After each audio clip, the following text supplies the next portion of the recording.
자, 오늘 주제는요, 모리아산에 나타난 예수 그리스도예요. 모리아산에 나타난 예수 그리스도.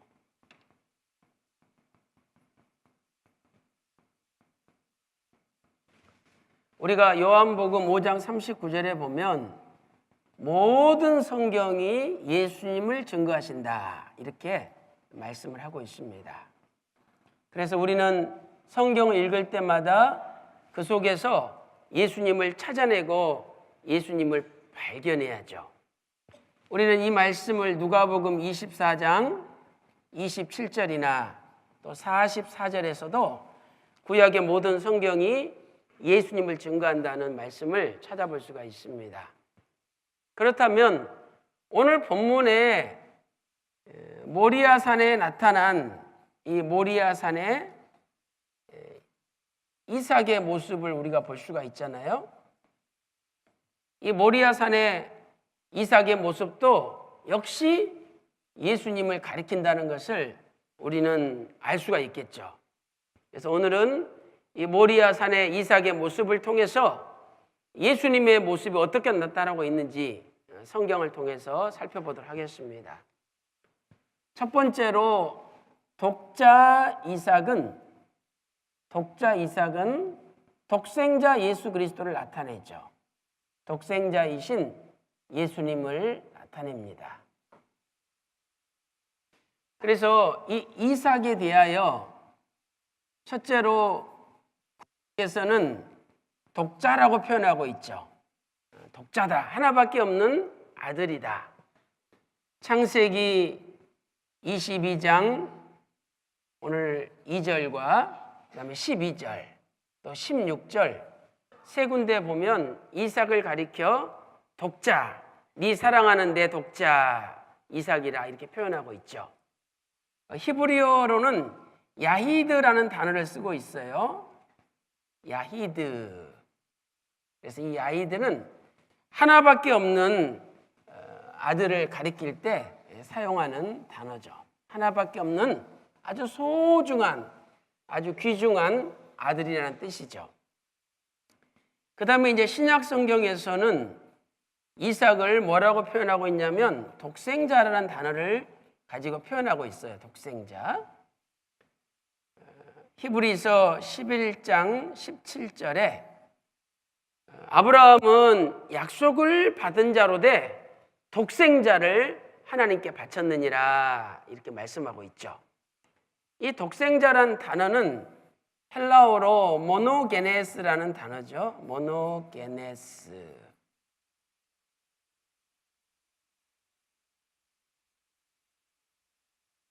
모노게네스. 그래서 이 모노게네스는 하나밖에 없는 아들이라는 뜻도 있지만 또 이런 뜻도 있죠. 그러니까 외아들, 하나밖에 없는 아들이다 이런 뜻도 있지만 아주 독특한 아들이다. 유니크 선, 독특한 아들이다. 이런 뜻도 가지고 있습니다. 자, 그런데 신기한 것은 이 모노게네스라는 단어는 히브리서 11장 17절에서 이삭을 한번 가리키고 나머지는 전부 예수님을 가리킬 때만 사용된 단어라는 거죠. 그래서 여러분들이 요한복음 1장 14절이나 3장 16절 하나님께서 세상을 이처럼 사랑하사 독생자를 주셨다 그랬죠. 그때도 모노게네스예요. 또 요한복음 3장 18절 또 요한 1서 4장 9절 보면 예수님을 가리킬 때 이 단어가 사용됐다는 거죠. 그러므로 우리는 이것을 통해서 독자 이삭은 독생자 예수 그리스도를 예표하는 인물이구나 하는 것을 알 수가 있는 거죠. 그런데 성부 하나님께서는 이 독생자를 우리를 위하여 십자가에 죽으셨잖아요. 그래서 로마서 5장 8절 보니까 예수님을 십자가에 죽게 하심으로 독생자를 십자가에 죽게 하심으로 우리를 향한 하나님의 사랑을 확증했다. 우리를 향한 하나님의 사랑을 확증하셨다. 이렇게 성경은 말씀하고 있습니다. 그래서 오늘 또 하나님께서 나를 사랑하신다는 걸 깨닫고 절대 절망하지 말고 낙심하지 말고 끝까지 자기 자신을 소중하게 생각하는 저와 여러분 다 되시기를 주님의 이름으로 축원합니다. 자, 이렇게 해서 독자 이삭은 독생자 예수님을 나타냈죠.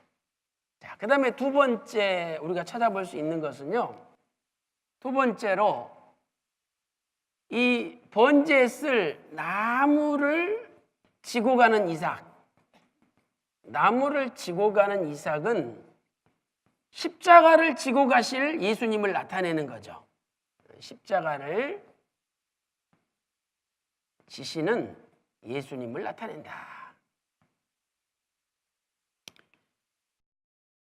창세기 22장 6절 보면 이삭이 번제에 쓸 나무를 지고 갔어요. 마찬가지로 예수님도 요한복음 19장 17절에서 십자가를 예수님이 지고 가셨다라고 말씀하고 있죠.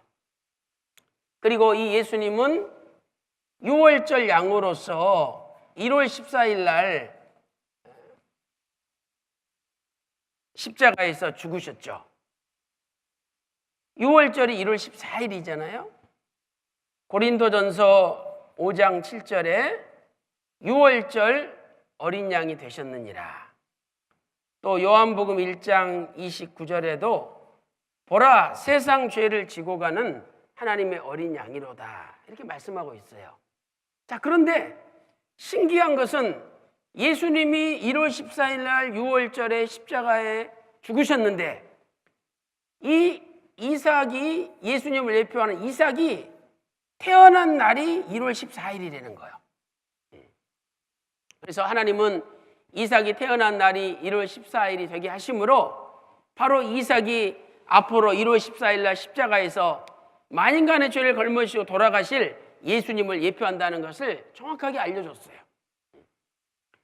그래서 아브라함 나이 99세 때 하나님이 아브라함에게 나타나서 야, 이제 기한이 이를 때에 내가 너에게 돌아오리니 너에게 아들이 있으리라 알려주셨어요. 이 말씀이 창세기 18장 10절과 14절 두 군데에 나오죠. 창세기 18장 10절과 14절에. 자, 그런데 특별히 여러분이 14절 보면 기한이 이를 때 내가 내게 돌아오리니 내게 아들이 있으리라. 이것을 히브리어로 보면 라 모에드라는 단어를 쓰고 있어요. 라 모에드. 그리고 카에트. 그 다음에 하야. 자, 히브리어로 라 모에드 카에트 하야 이렇게 기록하고 있죠. 자, 그런데 이 하야란 말은 살아나다 이런 뜻이잖아요. 살아나다, 살다, 살아나다. 에트, 카에트는 뭐뭐 때에. 자, 그러면 여러분 살아나는 때라는 거예요. 이삭이 태어날 때가. 응? 그러면 제가 퀴즈 드릴게요. 자, 살아나는 때가 언제인지 한번 맞춰보세요. 1번 겨울, 2번 가을, 3번 여름, 4번 봄. 봄이 만물이 살아나는 때잖아요. 그러니까 봄에 태어난다고 하나님께서 가르쳐 주신 거죠. 그런데 봄 중에서도 모에드에 태어난데 모에드. 이 모에드는 절기를 나타내는데 정해진 시간을 가리켜요. 그래서 유대인의 절기 가운데 첫 번째 절기가 유월절이에요. 유월절.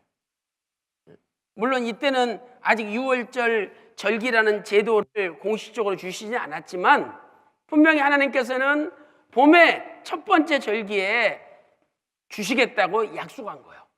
그래서 오늘날 우리가 구속사 쪽으로 돌아보면 바로 이날은 1월 14일이 되는 거예요. 그래서 하나님의 사람 원로 목사님께서는 이삭이 태어나는 때가 유월절이다. 바로 예수님의 예표요 그림자라는 것을 명확하게 우리에게 가르쳐 주신 거죠. 자, 그다음에 이제 세 번째 우리가 이삭을 통해서 예수님 모습을 살펴보면은요. 이삭은 모리아의 한 산에서 제물로 바쳐졌죠. 그래서 세 번째로 이삭이 제물로 바쳐진 이 모리아의 한 산은 예수님께서 죽으실 예루살렘을 나타내는 거예요. 이삭이 제물로 바쳐진 모리아의 한 산은 십자가에서 달리시는 예수님이 예루살렘에서 죽을 것을 미리 예표한 거죠. 자, 그러면 왜 하나님께서 모리아의 한 산, 하나님이 지시하시는 곳에서 바치라 그러셨을까? 이곳에 구속사적인 의미를 우리가 한번 살펴보겠어요. 구속사적 의미를. 자, 첫 번째로 아브라함이 멜기세덱을 만난 곳이 바로 모리아의 한 산이에요. 아브라함이 멜기세덱을 만난 곳이다.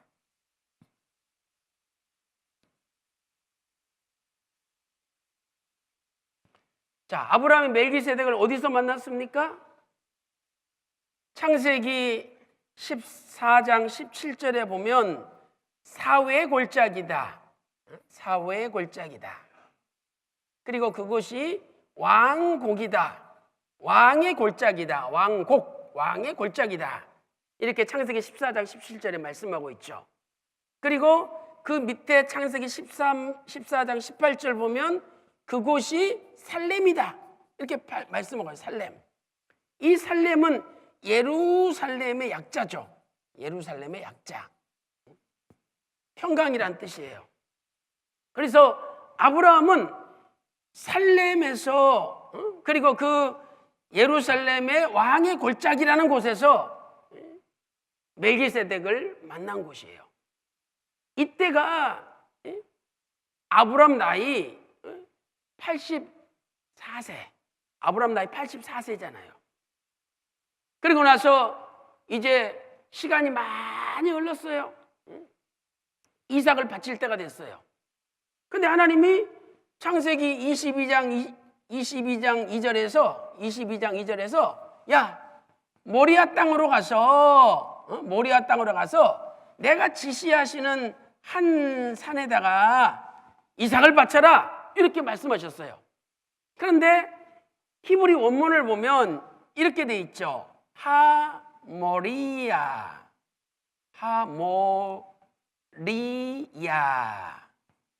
그래서 이것은 뭐냐? 그냥 모리아가 아니라 야, 그 모리아로 가라. 그래서 그 모리아로 가라. 그러니까 아브라함한테 야, 너 그 모리아로 가라. 그러면 아브라함이 그 모리아를 알기 때문에 그 자란 말을 붙인 거예요. 아브라함이 모르면 그냥 모리아라 그러지. 근데 그 모리아라고 돼 있어요. 히브리 원문에. 그러니까 아브라함이 아는 모리아예요. 그리고 이 산도 하림. 그래서 이것도 역시 그 산이에요. 그 산. 그러니까 분명히 아브라함은 어딘지를 아는 거예요. 그럼 그게 어디입니까? 예루살렘인데 모리아가 바로 멜기세덱을 만났던 그 장소에다가 너 이삭을 바쳐라. 하나님이 명령한 거예요. 그러니까 아브라함이 어딘지 알고 이삭을 데리고 거기까지 간 거예요. 얼마나 하나님의 그 구속사적 섭리가 놀랍습니까? 하나님은요, 아무 데서나 예수님이 돌아가시는 게 아니에요. 아무 데서나 이삭을 바치는 게 아니에요. 바로 그 장소가 놀랍게도 아브라함이 멜기세덱을 만났던 바로 그 장소예요. 그리고 두 번째, 이 장소는 어떤 곳이냐? 훗날 다윗이 회개한 장소죠. 다윗이 회개한 장소예요. 그래서 다윗은 오르난의 타작마당에서 회개를 했어요. 이 역대하 3장 1절에 모리아 예루살렘이라는 말씀이 나오죠. 모리아 예루살렘, 모리아가 예루살렘이다. 여러분 역대하 3장 1절 잘 읽어보세요. 모리아 예루살렘이라고 둘이 붙어서 나오잖아요. 모리아가 바로 예루살렘이라는 거예요. 그런데 그 모리아 예루살렘에 이것만 봐도 알 수 있잖아요. 살렘이 예루살렘의 약자인데 모리아 예루살렘이니까 모리아가 바로 예루살렘이라는 거예요. 살렘이라는 거예요. 근데 그 모리아 예루살렘의 오르난의 타작마당에서 다윗이 회개한 거죠. 사무엘하 24장 25절 말씀 보니까 다윗이 인구조사를 해가지고 자기가 이렇게 많다 자신의 교만을 나타내려고 그러니까 하나님이 치신 거 아니에요. 그때 오르난의 타작마당에서 다윗이 회개하면서 기도할 때 재앙이 그쳤더라. 다윗이 회개하면서 기도할 때 재앙이 그쳤다라고 사무엘하 24장 25절에 말씀하고 있는 거죠. 그래서 훗날 다윗은 역대상 22장 1절에서 이곳이 여호와의 전이구나, 하나님의 성전이구나 고백했어요. 여호와의 전이구나, 하나님의 성전이라고 고백을 했어요. 그렇기 때문에 이 장소에다가 아들 솔로몬이 성전을 세운 거예요.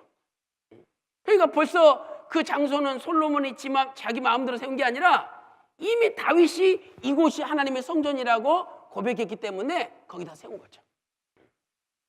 역대상 22장 1절에 여호와의 전이다 이렇게 말씀하고 있잖아요. 그래서 세 번째로 그 장소는 솔로몬이 성전을 건축한 장소죠. 성전을 건축한 장소다. 역대상 3장 1절에 말씀하고 있죠. 역대하 3장 1절에 여기 역대하 3장 1절에 예루살렘 모리아산이라는 표현이 나오죠. 예루살렘이 모리아다. 그 예루살렘 모리아산에다가 성전을 건축했는데 여기도 하모리야. 그래서 하는 정관사 그라는 거잖아요. 그 모리아에 솔로몬이 성전을 지었다는 거예요.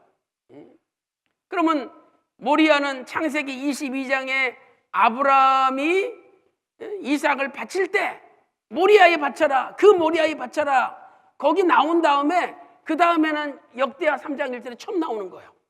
근데 그 모리아는 어디예요? 아브라함이 이삭을 바쳤던 그 장소라는 거죠. 그리고 또 그곳은 더 올라가면 아브라함이 멜기세덱을 만났던 그 장소라는 거예요. 그래서 이렇게 하나님은 구속사적인 경륜 속에서 장소를 정해 놓으시고 하나님의 구속 경륜을 이루어 가셨던 거죠. 그런데 네 번째로 바로 이 모리아산이 훗날 예수님께서 십자가에 못 박히신 곳이라 이 말이죠. 예수님께서 십자가에 못 박히신 곳이에요.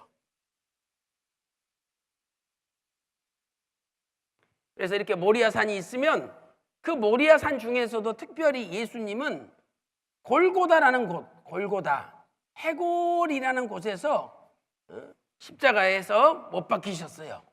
모리아 가운데 구체적으로 해골, 골고다라는 곳에서. 그 말씀이 요한복음 19장 17절, 18절에 기록되어 있죠. 그럼 왜 예수님을 하필 골고다, 모리아 가운데서도 골고다라는 한 언덕에다가 못 박았을까요? 이 골고다는 왜 해골이라는 뜻이냐면 죽은 시체를 버리는 장소가 그 당시에 골고다였어요. 죽은 시체를 버리는 것. 그러니까 이건 뭘 뜻합니까? 우리가 죽어야 되는 그 자리에 예수님이 대신 죽으셨다는 거예요. 우리가 죽어야 되는 그 자리에 예수님이 대신 죽으신 거죠. 이삭도 원래는 이삭이 죽어야 되잖아요. 그런데 이삭이 죽어야 될 그 자리에 순양이 죽었어요. 창세기 22장 13절 보면 이삭이 죽어야 할 그 자리에 대신 순양이 죽었죠. 그런 것처럼 오늘 우리가 죽어야 될 그 자리에 예수님께서 죽으셨다는 것을 알려주는 겁니다. 그러니 이렇게 예수님이 우리를 대신해서 죽으셨으니 얼마나 감사해요. 하여튼 예수님의 십자가 피가 아니면 절대 우리가 구원받을 수 없어요. 그래서 예수님의 십자가 피를 잊어버리는 순간부터 그분의 모든 인생은 다 막히고 불통이에요. 그러나 예수님의 십자가 피는 죄를 없애는 거예요. 이렇게 모든 이삭에 바쳐지는 장면은 장차 오실 예수님께서 어떻게 역사하실 것을 우리에게 보여주는 거죠. 자, 그러면 이제 말씀을 정리를 해볼게요. 결론적으로 이삭이 살아난 다음에 하나님은 놀랍게도 리브가를 예비하셨어요. 자, 결론적으로 이삭이 살아난 후 하나님께서는 신부 리브가를 예비하셨다. 참 놀라운 말씀이죠.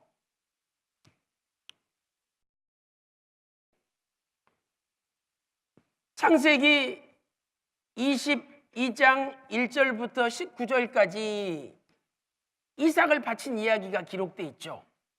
그리고 나서 갑자기 성경은 신기하게도 20절부터 23절에 2일 후에라고 시작되면서 갑자기 나홀의 족보를 기록을 하고 있어요. 왜 그럴까요? 왜 갑자기 이삭 사건 다음에 2일 후에 이삭에 바쳐진 모리아산의 사건과 나홀의 계보를 연결시키고 있을까요? 이삭이 살아났잖아요. 이제 이삭을 통해서 언약의 자식이 이어져야 돼. 그러려면은 이삭의 신부가 있어야 될 거 아니에요. 그래서 그 신부의 계보가 나홀의 계보라는 것을 가르쳐 주는 거예요. 그래가지고 창세기 22장 20절에 나홀을 등장시키잖아요. 나홀. 그리고 23절에 부두엘을 통해서 리브가가 태어났다라고 창세기 22장을 끝내고 있는 거예요. 그러니까 창세기 22장의 결론은 뭐냐? 이삭이 살아남으로 하나님께서 이삭의 신부로 리브가를 준비시켰다는 거예요. 아브라함의 계보를 보면은요, 자, 아버지 데라가 아브라함과 나홀과 하란을 낳았잖아요. 근데 하란은 롯을 낳고 일찍 죽었죠. 그리고 이제 아브라함이 이삭을 낳았어요. 그런데 나홀을 통해서 8명의 자식이 있는데 그 중에 하나가 부두엘이에요. 그리고 부두엘의 딸로 리브가가 태어난 거죠. 그래서 이 이삭과 리브가가 결혼하게 된 거예요. 그러면 리브가의 뜻은 뭐냐? 이 리브가는 리브카죠. 리브카. 그래서 이 리브카는 고리 또는 그물끈이라는 뜻이에요. 그물끈. 그래서 이 리브가가 나홀의 집안을 아브라함 집안과 연결시키는 고리 역할을 한 거예요. 그렇다면 오늘 이 이삭과 리브가는 구속사적으로 우리에게 무엇을 가리키느냐? 이 이삭이 예수 그리스도를 나타내죠. 예수님을 나타내요. 그리고 이 리브가는 예수님의 신부인 교회를 나타내는 거죠. 교회. 예수님이 신랑이고 교회가 신부예요. 그래서 이삭과 리브가의 관계는 신령한 남편 되시는 예수 그리스도와 또 아내 되는 교회, 신랑과 신부의 관계를 나타내죠. 그렇기 때문에 에베소서 5장 32절에 내가 그리스도와 교회의 비밀을 말하노라. 그러면서 31절 읽어보니까 예수님이 신령한 신랑 남편이고 교회는 신령한 신부 아내다 이렇게 말씀을 하고 있어요. 그래서 이러한 훗날에 하나님의 구속사적 경륜을 하나님께서 알려주시기 위해서 리브가의 오라비 라반이나 어머니가 리브가를 이삭한테 보내면서 뭐라고 이야기했습니까? 리브가는 천만인의 어머니다. 천만인의 어미다. 천만인의 어미다. 이렇게 얘기를 해요. 천만인의 어미다. 그러니까 리브가가 앞으로 엄청난 사람들을 끌고 올 거라는 것을 가르쳐 준 거예요. 우리는 그 말씀을 창세기 24장 60절에서 찾아볼 수가 있죠. 창세기 24장 60절에 천만인의 어미다 라고 말씀하고 있어요. 자, 그러면 여러분 보세요. 하나님께서 언제 리브가를 알려주셨느냐, 예비하셨느냐. 결론을 내린다면 이삭을 바친 후에, 하나님께 이삭을 바친 후에 하나님이 리브가를 준비하셨어요. 리브가를 알려주셨어요. 오늘 저와 여러분도 하나님께서 나의 마지막 애착, 가장 사랑하는 리브가를, 가장 사랑하는 이삭을 바치기를 원하시는 거예요. 하나님 아버지 성부 하나님께서도 독생자 예수 그리스도를 바쳤잖아요. 그리고 예수님이 십자가 죽으시고 부활하신 다음에 교회가 탄생한 거예요. 리브가가 나타난 것처럼. 그래서 오늘 우리도 이삭을 바칠 때 하나님이 신령한 리브가를 준비시켜 주는 거예요. 리브가는 그물이란 뜻이잖아요. 그물. 그래서 나홀의 집안을 다 끌고 리브가가 아브라함 집안에다가 하나님의 언약의 집안에다가 연결을 시켜준 거예요. 오늘 우리도 이삭을 바치면 하나님께서 여러분 가정과 직장과 사업에 신령한 리브가들을 많이 보내줄 줄로 믿습니다. 그럼 리브가가 혼자 오는 게 아니라 천만인을 끌고 들어오는 거예요. 천만인을 끌고 들어와. 천만인이 들어와 보세요. 헌금이 얼마나 많아지겠어요? 전도가 얼마나 많이 되겠어요? 천만인의 어미가 리브가니까. 이삭을 바치면 하나님이 천만인의 어미인 리브가를 준비시켜 주는 거예요. 그러면 우리 교회가 얼마나 부흥이 되고 앞으로 얼마나 큰 역사를 하겠습니까? 여러분 가정에 신령한 리브가가 들어오기만 하면은 여러분 가정이 부자가 되고 여러분 가정이 앞으로 구속사의 큰 일을 감당하는 엄청난 집안이 되는 거예요. 오늘 또 이 말씀 명심하시고 신령한 이삭을 바침으로 여러분 가정에 신령한 리브가가 많이 하나님께서 보내주시는 역사가 일어나시기를 주님의 이름으로 축원합니다.